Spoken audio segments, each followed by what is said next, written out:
नमस्कार, DD UP में आपका स्वागत है। चर्चा में कार्यक्रम लेकर उपस्थित हूं मैं रामेंद्र सिंह।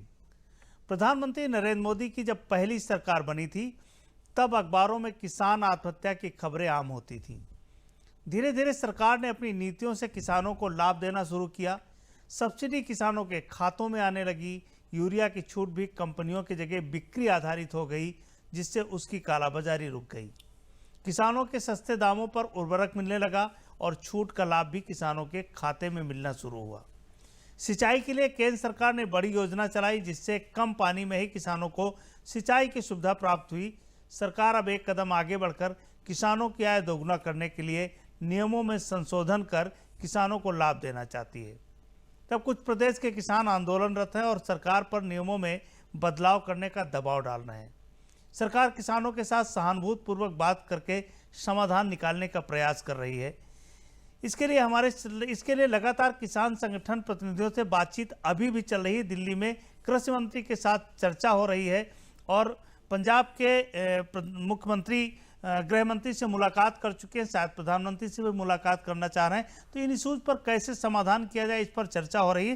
लेकिन हमारी चर्चा में दो मेहमान हैं। सिद्धार्थ कलहन साहब हैं, जो देखते हैं व्यवसायिक क्या चीज़ें हैं, किस तरीके से चीज़ों को आगे बढ़ाया जाए, वो देखते हैं। और हमारे साथ राजनीतिक विश्लेषक दिलीप अग्निहोत्री जी हैं। सिद्धार्थ जी, शुरुआत आपसे करते हैं। लगातार लगभग 8 दिनों से पंजाब और हरियाणा के किसान डेरा डाले हुए हैं। और भी प्रदेशों के लोग हैं, लेकिन वहाँ ना के बराबर विरोध है। पंजाब और हरियाणा के से ही इतना बड़ा विरोध क्यों हो रहा है? इसके पीछे क्या कारण दिखता है आपको? देखिए, मुख्य कारण यह है कि पंजाब और हरियाणा, इसमें मूलतः बहुतायत संख्या जो है वो पंजाब के किसानों की है। और पंजाब का जो मंडी सिस्टम है, ये देश के अन्य राज्यों के मुकाबले सबसे मजबूत मंडी सिस्टम है। और उस मंडी पर आधारित एक बड़ी अर्थव्यवस्था होती है। उसमें बिचौलिए भी हैं, आड़तिये हैं, उसमें ट्रांसपोर्टर हैं, एक चेन है पूरी। उसे केवल किसानों तक ही महदूद नहीं रखा जा सकता है कि वो केवल किसान हैं। अपितु किसानों के कई गुना ज़्यादा अन्य लोग भी हैं जो उस पूरे व्यवसाय से संचालित होते हैं। और जाहिर सी बात है कि जब इस तरह की व्यवस्था या इस तरह के एकाधिकार को तोड़ा जाता है या समाप्त किया जाता है, तो प्रभावित होने वालों की संख्या ज़्यादा होती है।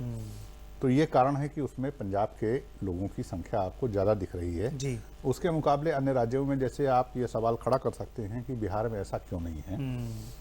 तो बिहार का जो एपीएमसी का कानून है, बिहार में मंडी का जो सिस्टम है, वो सिस्टम शायद देश भर में सबसे कमज़ोर मंडी सिस्टम है। शायद इसलिए आपको वहाँ के लोगों का उस तरह का दबाव या वो संख्या आपको इस किसान आंदोलन में नहीं दिखाई पड़ेगी। अब दूसरी बात यह है कि इस आंदोलन की शुरुआत होती क्यों है। मेरा मानना है कि ये कहना बहुत जल्दबाजी होगी या अतिशयोक्ति होगी कि किसी एक कानून से किसानों की सारी समस्या हल हो जाती है या किसी एक कानून से किसानों को सारी समस्याएं खड़ी हो जाती हैं। ये दोनों बातें अपने आप में सही नहीं है। जो कृषि का जो संकट है, वो संकट कोई इतना आसान नहीं है कि किसी एक कानून के बना देने से खड़ा हो जाए और किसी एक कानून के बना देने से समाधान हो जाए। ये एक दीर्घकालिक काम करना होगा उस संकट को दूर करने के लिए। और ये भी जरूरी नहीं है, जिस एमएसपी की बात है उस पर अभी हम आगे बाद में बात करेंगे, कि कहीं भी देश में या दुनिया में कहीं भी जो भी कृषि उपज हो, वो सारी की सारी उपज सरकार खरीद ले, ऐसा संभव नहीं है। अब सवाल ये है कि ये आंदोलन फिर खड़ा क्यों हो जाता है। आंदोलन खड़ा करने के पीछे मेरा ऐसा मानना है कि संवादहीनता की जो स्थिति रही, हो सकता है कि कोरोना संकट की वजह से जो कृषि कानून बनाए गए वो पूरी तरीके से या सही तरीके से किसानों तक समझा पाने में कहीं जो है चूक हुई हो। मुझे लगता है कि संवाद का संकट ज्यादा बड़ा है। एक बात हम कलहन साहब आप टोकते हुए चलेंगे, ये संकट केवल पंजाब में ही क्यों? मैंने आपको बताया कि पंजाब की जो व्यवस्था है, उस व्यवस्था के तहत वहाँ पर बाकी किसान समझ रहे हैं देश के, पंजाब के नहीं समझ। मैं बता रहा हूँ कि वहाँ पर जो मंडी का सिस्टम है, उस मंडी की जो पूरी अर्थव्यवस्था है, उसमें बहुत बड़ी आबादी उसके साथ जुड़ी हुई है और वो पूरी की पूरी आबादी अपने आप को प्रभावित महसूस कर रही है। अभी उसका प्रभाव नहीं, अभी प्रभाव देखना बाकी है, लेकिन उसको ऐसा लगता है या जैसा कि कहा जा रहा है कि उसको ऐसा बताया गया है कि इससे आप पर ही सबसे ज्यादा प्रभाव पड़ने जा रहा है। शायद इसलिए आपको पंजाब के लोगों की राजनीतिक कारणों से कि वो ऐसा लगता है उसको कि एक बहुत बड़ी आबादी, अब आपने देखा होगा कि ट्रांसपोर्टरों की तरफ से भी इस तरह की बात आई है। इसमें वो आढ़तिये भी हैं, इसमें वो तमाम व्यापारी वर्ग भी है, केवल सारे के सारे वो किसानों की ही तादाद नहीं है, तो वो उससे जुड़े हुए बहुत सारे इस कारण वहाँ से लोग आ रहे हैं, ज्यादा लोग। बिल्कुल सही कह रहे हैं आप। जिस तरीके दिलीप जी, क्या ये पूरा आंदोलन केवल भ्रम का आंदोलन है? जी, आपने कम शब्द में बहुत बड़ी बात कह दी और मैं भी इसी बात से सहमत हूं। इसी बात को लेकर के आ रहे थे। जी, मैं ये पूरी तरह इसमें सहमत हूँ। एक तरह का भ्रम का वातावरण बनाया गया, बना नहीं है। कलहन जी ने एक अच्छी बात कही कि किसानों से अधिक कई गुना ज्यादा लोग पंजाब में इससे प्रभावित अपने को महसूस कर रहे थे और इसी वर्ग को, जो किसानों की मेहनत का लाभ उठाता है, उसी वर्ग को अलग करने के लिए ये कानून आया कि किसानों को सीधे सीधे लाभ मिले। ये उस बिल कानून का मकसद था और उसमें ये सफल भी हो रहा था। संवादहीनता की जहां तक बात है, मैं इसको समझता हूं कि संवादहीनता नहीं है, ये पंजाब के लोगों को गलत संवाद दिया गया है कि आपके साथ ये अत्याचार हो रहा है, इसलिए बाकी पूरे देश में जो संदेश गया, जो संवाद गया, वो सरकार ये बताने में सफल रही और उसने, सरकार ने अपना दायित्व का निर्वाह भी किया कि मंडी समितियां समाप्त नहीं होंगी। ये पहली बात शुरू में कह दी गई थी जब विधेयक संसद में आया था तभी। दूसरी बात कि मंडी समितियों का तो 6 साल में आधुनिकीकरण किया गया है और इसकी व्यवस्था को पारदर्शी बनाया गया, ये संदेश पूरे देश में था। तीसरी बात ये बताया गया कि न्यूनतम समर्थन मूल्य की व्यवस्था समाप्त नहीं होगी और ये वो सरकार कह रही है जिसने स्वामीनाथन रिपोर्ट के अनुसार 1.5 गुना अधिक समर्थन मूल्य, अब तक का सबसे ज्यादा समर्थन मूल्य किसानों को दिया है, इस सरकार ने दिया है। तो इन सारी बातों का, जैसे आपने प्रारंभ में चर्चा की, पहले आत्महत्या की बात होती थी किसानों की, और इसमें यूरिया संकट केवल संकट नहीं था, तो लाठी चार्ज होता था, पुलिस लगानी पड़ती थी और खबरों में केवल आत्महत्या की किसानों की खबर नहीं आती थी, ये भी आती थी कि जो यूरिया है वो सप्लाई हो रही कहीं, इस सरकार ने उसको नीम कोटिंग करके वो किसानों तक पहुंचाया। एक एक पैसा पहले कर्ज माफी होता था तो हमारे प्रधानमंत्री जी कहते थे 15 पैसा पहुंच रहा है नीचे तक, और अब 100 में 100 पैसा अगर सुनिश्चित किया है तो इस सरकार ने किया है। तो मैं समझता हूँ संवादहीनता नहीं है स्थिति, इसीलिए पूरे देश में इसमें कोई उल्लेखनीय आंदोलन नहीं हो रहा है। ये केवल पंजाब की राजनीति जो चल रही है। मनोहर लाल खट्टर जी का एक वक्तव्य बहुत महत्वपूर्ण, उन्होंने कहा है कि उन्होंने हरियाणा के किसानों का धन्यवाद किया है कि आप लोग इसमें उतने शामिल नहीं हो, तो ये केवल पंजाब की राजनीति है। उसके मैं आगे का कारण भी है, पूरे देश में जो एमएसपी पर खरीद होती है वो 6% किसानों की होती है, यानी जितने किसान उनके 6% होती, और गेहूं का 70% पंजाब और हरियाणा से खरीदा जाता है और 80% धान का पंजाब और हरियाणा से खरीदा जाता है। यानी एमएसपी का मैक्सिमम लाभ पंजाब और हरियाणा के किसान ले रहे हैं, बिहार, उत्तर प्रदेश, तमिलनाडु, कर्नाटका या राजस्थान वहाँ के किसानों को नहीं मिल रहा। उनको ये क्यों लगता है कि ये न्यूनतम समर्थन मूल्य समाप्त हो जाएगा? ये क्यों ऐसा लगता क्यों है, जब सरकार बार बार कह रही है कि इसको नहीं करें? जिस बात की तरफ बार बार इशारा कर रहा हूँ कि जो कानून आया, देखिए 3 कानून आए। एक कानून है कॉन्ट्रैक्ट फार्मिंग पर जी, जो कि कोई नया नहीं है, अब से पहले बहुत सारी स्टेटों में लागू हो चुका है और बहुत सारी जगहों पर, खुद पंजाब में जहाँ के किसान सबसे ज्यादा आंदोलित हैं, वहीं से इसकी शुरुआत होती है और आज से नहीं शुरुआत होती है, ये 1992 से शुरुआत हो गई थी। तो ये कोई नई चीज नहीं है, इसकी सार्वभौमिकता को आप कह सकते हैं कि वो एक नया पहलू है, लेकिन ऐसा कोई नई चीज नहीं आ रही है कि जिसको किसी ने देखा ना सुना और एक कोई अचानक वज्रपात जैसी चीज तो नहीं है।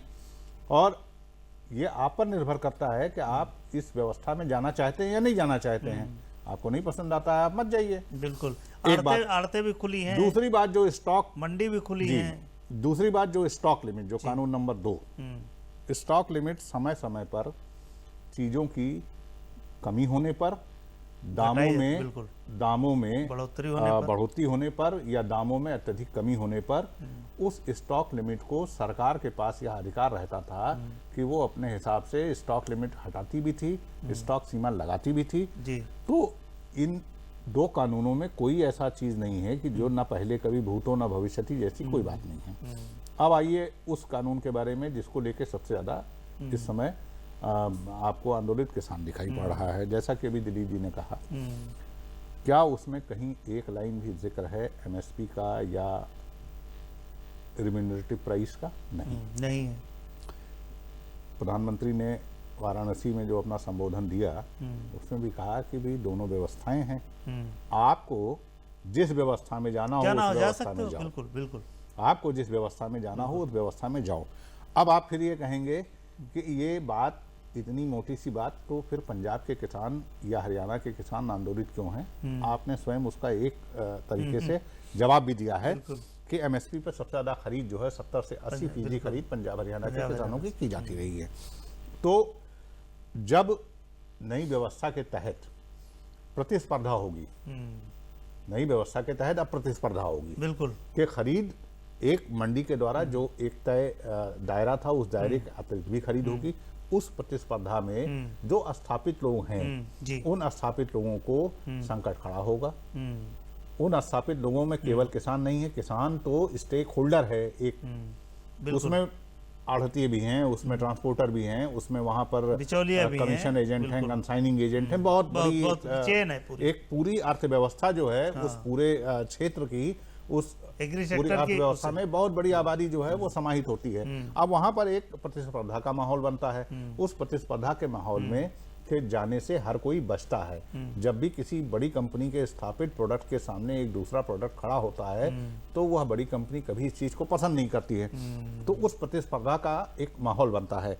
अब ये बात जो मैं बार बार कह रहा हूँ, जो संवाद की बात कर रहा हूँ, कि अगर ये बात किसानों को समझाई जा सकती, या मैं कहता हूँ ठीक है कि कुछ लोग हो सकता है, जैसा कि अभी दिलीप जी कह रहे थे, भ्रम की स्थिति पैदा कर रहे थे। अरे भाई, भ्रम की स्थिति पैदा करने वाले तो अल्पमत में हैं, फिर बहुमत के लोग उस भ्रम की स्थिति को दूर करने का काम करना चाहिए। बिल्कुल, मेरा मानना है कि उनको करना चाहिए, उनको ये बताना चाहिए कि नहीं, इस व्यवस्था से आपको नुकसान नहीं होने जा रहा है। और मैं फिर बार बार कहता हूँ कि जो कृषि के सामने, मैं बिल्कुल नहीं कहता हूँ कि कृषि के सामने संकट नहीं है, संकट है। देखे जाने की जरूरत यह है कि प्रति हेक्टेयर जो पैदावार इसी क्षेत्र में, मैं विकसित देशों की बात नहीं कर रहा हूँ, यूरोप अमेरिका के देशों की बात नहीं कर रहा हूँ, इसी क्षेत्र में कि चीन से और यहाँ तक कि कुछ जिनसों में बांग्लादेश से भी कम हमारी क्यों है, हमें उसको दूर करने की जरूरत है। अगर हमारे पास, मैं मानता हूँ, चलिए आज जो व्यवस्था है उसी व्यवस्था के तहत, आज जो परेशानी है उसी परेशानी के तहत, अगर हमारे पास 10 कुंटल धान पैदावार हो रही है एक बीघे में, और हमें उस 10 कुंटल की पैदावार के एवज में 1000 रुपए प्राप्त हो रहा है, अगर हमारे पास 20 कुंटल धान पैदा होने लगेगा तो हमें 2000 रुपए तो प्राप्त होंगे।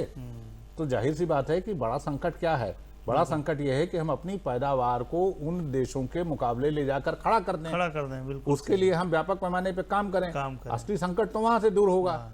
और वो केवल पंजाब हरियाणा के लिए नहीं, पूरे देश के लिए, पूरे देश के लिए। और हम सरकार से ये उम्मीद क्यों करें कि हम जो कुछ भी पैदा होगा पूरे देश भर में, जहां जो कुछ पैदा होगा उसको सरकार ही क्यों खरीद लेगी? यही सवाल संभव नहीं है। यही सवाल हम दिलीप जी से कहेंगे। लोग जो किसान है वो कह रहे हैं एमएसपी की खरीद जारी रहे और मैक्सिमम सरकार गारंटी दे कि एमएसपी पर हमारी चीजें खरीदी जाएंगी।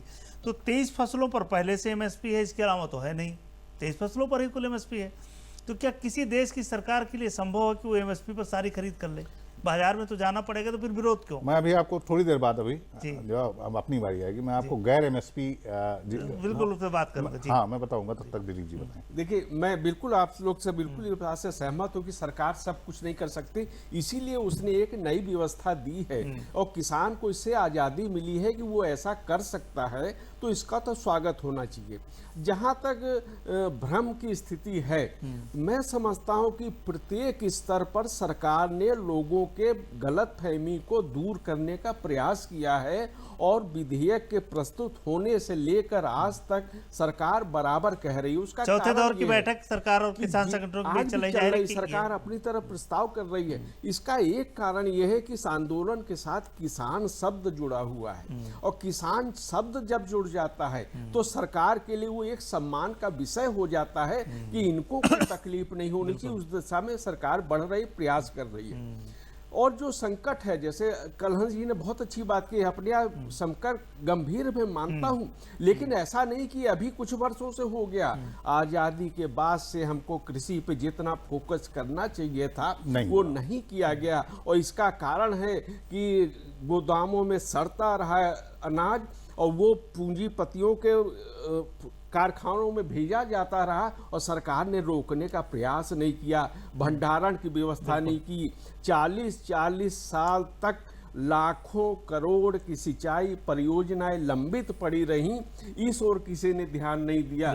तो ये एक आकस्मिक नहीं है। इसीलिए मुझे आश्चर्य होता है कि किसान किस बात का आंदोलन कर रहे हैं। उन्हें तो इन सालों में बहुत कुछ मिला है और आगे की एक बुनियाद बन रही है, भंडारण की सुविधा बन रही, कोल्ड स्टोरेज की बन रही, सरकार सब योजना लेकर आ रही है।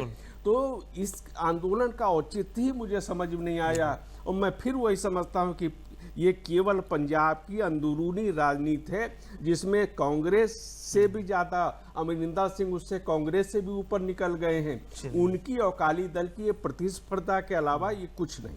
बिल्कुल सही कह रहे हैं। हो सकता है कि राजनीति का हिस्सा हो, लेकिन जिसकी बात दिलीप अग्निहोत्री जी कह रहे हैं, जब किसान शब्द जुड़ता है तो उसको नए सिरे से सरकार को देखना पड़ता है, क्योंकि किसान शब्द ही जुड़ना महत्वपूर्ण है कि वो हमारे पेट की आग भरने के लिए दिन रात धूप पानी गर्मी में खड़ा रहता है, तो उसके प्रति अलग संवेदनाएं हैं, अलग भाव। कलहन साहब, आप कह रहे थे कि जो एमएसपी की बात आई कि 23 फसलों पर एमएसपी है, धान गेहूं की फसल ही क्यों की जाए अगर उसी पर अड़चन आ रही? दूसरी फसलें भी तो हैं, दूसरे लोग भी तो बाजार के भरोसे हैं। मैं आपको बता दूं कि जिन फसलों पर एमएसपी है, अब तक जो अधिकांश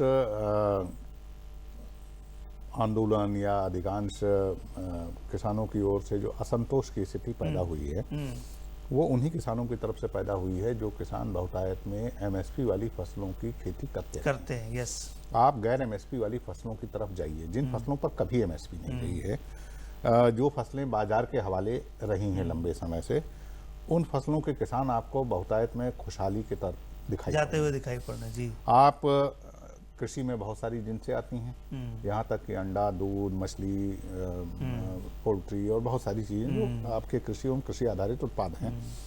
इन के संदर्भ में इनकी सफलता की फसलें बहुत सारी, इनकी समृद्धि की कहानी अक्सर आप टेलीविजन में दिखाते हैं, हम अखबारों में लिखते हैं और बहुत सारे प्रबंधन के छात्र इन पर शोध भी करते रहे हैं। तो जरूरी जो है, जो मैं बार बार कह रहा हूँ कि किसानों का जो संकट है वो कोई किसी तरह के कानून का संकट नहीं है। संकट इस बात का है कि हम जो कर रहे थे वही करेंगे और आप हमारे अनुसार करो। परंपरागत तरीके से जिन फसलों की पैदावार करते रहे हैं, हमको उसमें परिवर्तन की आवश्यकता है। पूरी दुनिया में इन चीजों में परिवर्तन हुआ है। तो फसल चक्र में परिवर्तन, उपज कैसे अधिक से अधिक ली जा सके, कम से कम अपने ही समवर्ती किसानों की तरह, अन्य देशों के किसानों की तरह ही उन्हीं जिनसों में ही हम अपनी पैदावार को कैसे उनके बराबर लाकर खड़ा करें, इनमें जरूरत है। बिल्कुल, हमें अपनी और जो बाजार की डिमांड है हम उसके हिसाब से फसलें कर सकते हैं और हमें जो अपनी उपज है उस उपज की गुणवत्ता में भी सुधार की आवश्यकता है। बिल्कुल, उन उपज की गुणवत्ता। अच्छा, उसका बड़ा नुकसान ये हो रहा है कि जो आज ही एक समाचार मैं आपको बता दूं कि हमारे चीन से संबंधों में जो तनाव चल रहा है, इस तनाव के बीच चावल खरीदा जा रहा है। तो आखिर बहुत महंगे दामों में, आखिर वो किसान भी हैं जो उन्होंने उत्तम क्वालिटी का बासमती पैदा किया है, जिसको चाइना को खरीदना उसकी मजबूरी बन रही है। तो इसलिए मैं बार बार कह रहा हूँ कि किसानों काला चावल की बात हुई, आज अगर केंद्र सरकार किसानों से जो वार्ता चल रही है मान भी जाए कि हम आपके कहने के अनुसार ही चलिए, हम पुराने सिस्टम को ही जारी रखने देते हैं, उससे ही इस कृषि के संकट का हल नहीं निकलने वाला है। कृषि के संकट का हल निकलने के लिए दीर्घकालिक योजना पे काम करने की जरूरत है। जैसा भी दिलीप जी कह रहे थे कि यूरिया के संदर्भ में जो फैसला हुआ, पानी पहुंचाने के संदर्भ में जो फैसले हुए, सीधे किसानों के खाते में पैसे ट्रांसफर करने की जो पहल शुरू की गई, इस तरह से बहुत सारी पहलों की जरूरत है। उन तमाम सारी पहलों की जो समेकित प्रयास होगा, वो समेकित प्रयास कृषि को संकट से निकालकर बाहर करेगा। कपास के किसानों का संकट हुआ, अब कपास के किसानों के संकट के बारे में ये सोचे जाने की जरूरत है कि एक बार एक बीटी कॉटन नाम का एक सीड शुरू होता है, उस बीटी कॉटन के दुरुपयोग भी के दुष्परिणाम भी सामने आए और उसके अच्छे परिणाम भी सामने आए। लेकिन अगर सारी की सारी आबादी अगर कपास ही पैदा करने लगेगी तो कपास सस्ता तो कपास के बाजार का नियम बाजार का नियम है। तो इसलिए फसल चक्र में परिवर्तन किसान को इस तरह एक ट्रेन करने की जरूरत है। जैसा कि इसी सरकार में मृदा परीक्षण का काम जो शुरू हुआ, किसान को ये मालूम होना चाहिए कि क्या हमारे यहाँ की मिट्टी अमुक फसल को उपजाने के लिए ठीक है अथवा नहीं है। बिल्कुल, जैसे कि हमारे बुंदेलखंड में पिपरमेंट की खेती शुरू कर दी गई, वो गलत इसलिए, और जिस बुंदेलखंड में पानी नहीं है वहाँ पिपरमेंट की खेती, पिपरमेंट धान की खेती दोनों ही, जहाँ तिलहन और दलहन की फसलें होती हैं। इसलिए किसानों की समस्या पर कोई एक कानून से, किसी एक डंडे से हाथ देने से किसान की समस्या नहीं दूर होने वाली है। उसके समाधान के और तरीके हैं। और ये जो हठधर्मिता इस तरह की अगर अपना ली जाएगी कि केवल एक यह चीज कर दी जाएगी, इस चीज से किसानों का हित हो जाएगा तो परिपूर्ण हो जाएंगे, ये सोच गलत है। बिल्कुल सही कह रहे हैं दिलीप जी। किसान और सरकार के बीच ये चौथे दौर की वार्ता है। किसान सड़क पर आ गया है और 1 महीने से वो रेल रोक रहा था, पंजाब की ट्रेनें रोक दी उन्होंने। सरकार को लगा कि ये किन्हीं और कारणों से चीज़ें हो रही, क्योंकि वहाँ की राजनीति किसान आधारित है, तो जो राजनीतिक दल हैं वो भी उनके साथ खड़े हो गए। अब वो दिल्ली आ गए हैं, चौथे दौर की वार्ता हो रही है, यानी समाधान सहमत के आधार पर ही निकलेगा और कोई विकल्प नहीं है, ये तय हो गया। बिल्कुल, मैं मानता हूँ निकलना भी चाहिए, सहमत से होना चाहिए। संवैधानिक व्यवस्था हमारे यहाँ है और बातचीत से समाधान होना चाहिए, मैं मानता हूँ। लेकिन जो आंदोलन के पीछे अगर शक्तियाँ गलत शक्तियाँ हैं तो वो समाधान से बचने का प्रयास करती हैं, इस पे भी ध्यान रखना चाहिए। क्योंकि जिस तरह आंदोलन चला, बिहार का चुनाव हुआ, उसके पहले आंदोलन शुरू हुआ, बिहार का चुनाव हुआ तो आंदोलन थोड़ा ठंडा पड़ गया, फिर तेज हुआ, तो यानी तमाम गुड़ा भाग करके ये आंदोलन चल रहा है। और इसके पीछे कौन लोग हैं, ये भी एक कहीं न कहीं जांच का विषय होना चाहिए। इतने दिनों तक रोके रखना किसानों को, सारी व्यवस्था वहाँ पे करना, ये सब बहुत असाधारण बातें लगती हैं। और मैं समझता हूँ नरेंद्र मोदी जी की जब से सरकार बनी है तब से इस तरह के आंदोलन का कहीं न कहीं एक नया ट्रेंड चला है। और उसमें ये केवल किसान आंदोलन है, ये भी एक विचार का विषय होना चाहिए।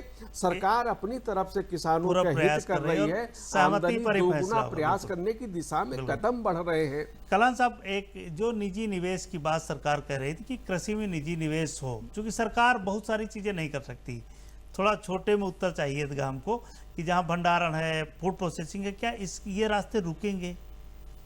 निश्चित तौर पे देखिए, कृषि क्षेत्र ऐसा है, हम लोग यहाँ पर तमाम चर्चाएं जो आर्थिक विषयों पर हुई हैं जी, तो हम और बहुत सारे अर्थशास्त्री जब भी यहाँ बैठे हैं तो सबका ये कहना रहा है कि जो हमारे अर्थव्यवस्था में सुधारों का जो अब जो दूसरा चरण जो शुरू हुआ है, दूसरे चरण वो ग्रामोन्मुखी है, ग्रामोन्मुखी, गाँवों की तरफ बिल्कुल उसका वो है। तो हमें अधिक से अधिक निवेश की अब हमें दरकार है और अधिक से अधिक निवेश हमारा आना है ग्रामीण क्षेत्रों के अंदर। और वो ग्रामीण क्षेत्र में हमारी कृषि आधारित व्यवस्था में हमारे पास एग्रीकल्चर में सबसे ज़्यादा निवेश की गुंजाइश बचती है। और जो हमारे पास प्रत्यक्ष विदेशी निवेश आएगा, जो हमारे देशी निवेश भी होंगे, उनकी ज़्यादातर का रास्ता वो घूम के गाँवों की तरफ जाने का समय है। अब जब इस तरह के घटनाएं होती हैं, दुर्घटनाएं जो भी कहें आप, जो भी होता है, तो ऐसे में कोई भी जो निवेशक होता है वो निवेश करने से पहले सोचता है। तो जैसा अभी दिलीप जी ने भी कहा था, जो साइलो यानी कि जो भंडारण के बड़े बड़े वो हैं, जो लॉजिस्टिक का वो है, जो कोल्ड चेन है, बहुत सारी ऐसी चीज़ें हैं, या कॉन्ट्रैक्ट फार्मिंग की ही हम बात करें, ऐसी बहुत सारी चीज़ें हैं जिन चीज़ों पर हमें निजी निवेशकों का मुंह देखना होगा, क्योंकि सरकार के भरोसे छोड़कर हम कृषि को नहीं बढ़ सकते। लेकिन चर्चा बहुत लंबी, जब हम कृषि पर चर्चा करते थे, एक बड़ा लंबा संवाद है। सरकार 4 दिन से किसानों से बात कर रही, चौथे दौर की वार्ता है, और जो हमारे कृषि मंत्री उन्होंने कहा सकारात्मक परिणाम कोई आएगा वार्ता के बाद। लेकिन किसानों को भी एक निवेदन है चैनल की तरफ से, निजी रूप से भी, कि आंदोलन न करें, सरकार से बात करें, सहमति बनाएं। केवल पंजाब का किसान इस देश में नहीं रहता, उत्तर प्रदेश, बिहार, कर्नाटक, राजस्थान, तमाम किसान हैं, और सारे लोगों को फायदे मिले, कृषि निवेश की तरफ निवेश बढ़े, कुछ और चीज़ें हों, इस तरफ भी ध्यान देना चाहिए। किसान हमारी रीढ़ है, कृषि हमारी रीढ़ है, वो हमारे लिए काम करते हैं। निवेदन एक इतना जरूर है। आप दोनों लोगों का बहुत बहुत आभार। नमस्कार।